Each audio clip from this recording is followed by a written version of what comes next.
kilometre uzaklıkta bulunan Esendere beldesinde bulunmaktadır. 2018-2019 eğitim öğretim yılında ortalama 201 öğrencimiz, 23 tane öğretmenimizle eğitim öğretime devam etmekteyiz.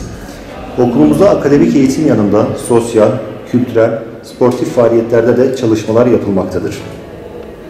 Öğretmenler tarafından her ay düzenli bir şekilde hazırlanan deneme sınavlarını okulumuzda uygulamaktayız. Öğretmen ve öğrencilerimiz aktif bir şekilde EBA'yı kullanmaktalardır. Devamsız öğrencilerimizle ilgili çalışmalarımızı yürütmekteyiz. Okula devam etmeyen öğrencilerimizi evlerinde ziyaret ederek öğrencilerimizin okula devam etmeleri yönünde ikna edip okula kazandırmaya çalışıyoruz. Hakkari Valiliği tarafından yürütülen Bir Kitap Bir İnsan projesini beldemizin genelinde uygulamaya çalışıyoruz. Ev ev dolaşıp valiliğimizin başlatmış olduğu bu çalışmayı bizler de destekleyip sürdürmeye çalışıyoruz.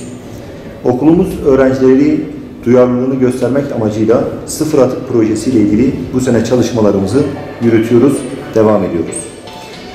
Doğa Kulübümüz ise her hafta sonu Yüksekova'nın, Hakkari'nin, Şemdinli'nin, Derece'nin farklı ilçelerdeki doğal güzellikleri dolaşarak o bölgeleri gezmekteyiz. 12. sınıflarımız ve 11. sınıflarımıza yönelik meslek tanıtımları panellerimizi gerçekleştirdik bu sene. Bu yıl okul dergimizi çıkarttık.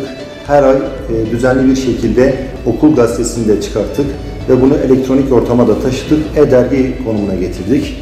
Okulumuzda bilimsel, kültürel, sosyal anlamda yapılan il ve ilçe anlamında dereceler alarak yarışmalarda kazanmıştır.